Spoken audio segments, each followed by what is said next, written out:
This is what we're trying to accomplish. We're trying to get this soil built up so that you don't have to water your lawn all the time, that it's going to hold nutrients and it's going to hold water. A healthy lawn comes from a healthy soil, so you got to start with the soil first. If you have a healthy soil, you will have a healthy lawn. But if you don't have a good soil, it's not going to work. Using holistic methodologies, biologicals and biorationals, is much better than using synthetic pesticides. It just is. There's no argument.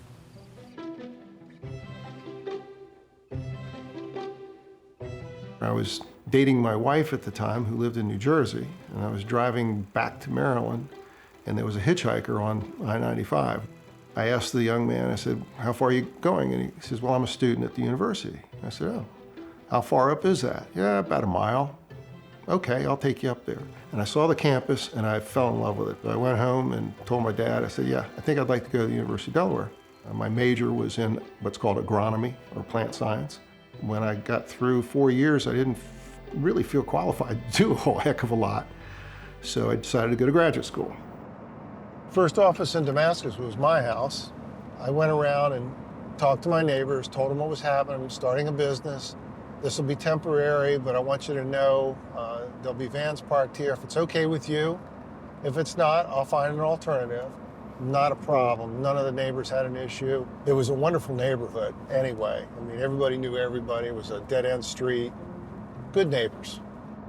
Lawn care was relatively new in the early, mid-70s. ChemLawn truly was the originator of national lawn care. During my time with ChemLawn, the technicians were constantly in contact with different chemicals. And there was a class of chemicals called organophosphates. If you were overexposed or poisoned by an organophosphate, you would end up with muscle twitching. You couldn't control, you might stumble and fall. There were a lot of pet claims from either dogs being sick, cats being sick, rabbits being killed. The general public wasn't too alarmed, but as things became more and more noticeable and the smell of a lot of the products would offend a lot of the consumers, we'd get calls and concerns about it. So I started looking into alternatives that were out there, and there were not many of them. The first one I came across was a product called azadirachtin, and it's the oils from the neem tree in India. And that is a natural insect repellent. Then found another product called clandestan, which is a natural nematicide for controlling nematodes and other insects that comes from shellfish. This gave me the opportunity to say, I can design a different program. Why can't we start another company that's not using big tankers, which is what ChemLawn was using, spray tankers. Different look, different uniforms, different name, different logo, whatever. I tell you, marketing loved it. Operations did not like it at all. They would have had to admit that what they were doing was probably not the right way, and they would have had to invest a whole lot of money changing the entire operations over. We set the program up down in Virginia Beach without telling anybody, and it was working great. And my boss from Ohio came in to visit me and got wind that this program was being done and said, "I thought, you know, we told you that this was not going to be where we're heading." And I said, "Yes, but it's really working well, and customer acceptance is good, and the technicians like it, the results have been good." And he said, "No," he says, "I want you to kill this program. While I'm here, you kill the program." Those are insect eggs, beneficial insects, and there's an ecosystem here. Many companies will come out here and spray the entire lawn, say, with an insect control or an insecticide, and you don't want to do that. You've got good organisms that you want to protect. I was being courted by another company and was hired as their vice president of operations, and I figured, okay, this is great. And that didn't work out. I just remember that Monday afternoon coming home at like 2:30, 3 o'clock in the afternoon. Probably had this look of shock on my face and said, "Deb, I've just been fired."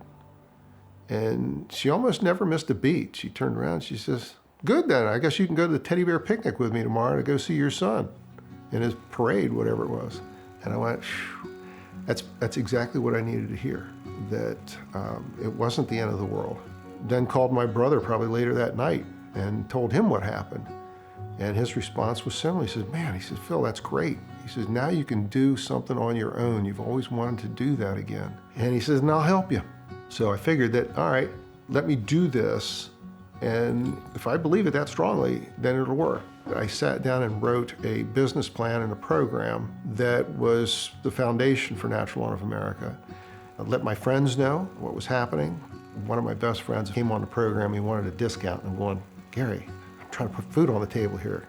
All right, I'll give you a discount. Here's how I'm going to give it to you. For every customer that you can get me, I'll give you a free treatment. I don't think he paid for about 2 years. There was a gentleman that I worked with, and his name was Beecher Smith. He was instrumental in starting Natural Lawn with me and helping it grow. When you have talented people around you, it's pretty hard not to be successful, and he was super talented. I look back and I pinch myself sometimes. I never expected the company to grow as it has grown. Natural Lawn of America, the natural first choice in lawn care, is awarding a limited number of new franchises in a field that has already rocketed to popularity in the 90s and appears to be destined to stay that way. The business started in my basement, and now we have operations as far as California, as far north as Maine, as far south as Texas, and it's getting even better. Right here, boss. Right here. Right here, boss. Jacob, you gonna give Evie a hug? Give her a hug. Oh. If I can give customers and consumers a better looking lawn, and it was safer for them, their children, their pets, their neighbors, that makes me feel good. And every owner in Natural Lawn of America should feel good for the same reason. We have impacted the world in a more positive way. My role has changed, is changing, and will change. There are things that I would like to do that I can't right now if I'm involved in the day-to-day operations. I want to enjoy my grandkids. I want to enjoy my wife more. I want to spend more time with her. And as that happens, my son, Jesse, and my daughter, Teresa, take over more and more of my past roles, and I fully expect them to take this company into the next level, the next generation, all natural, all biorational, all organic. And when that day comes, and I'm convinced it will come, it's going to be time for a huge celebration in the industry. Where are you going? Oh, what you see? Are you hungry?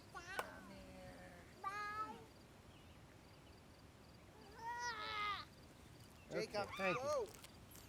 oh, no.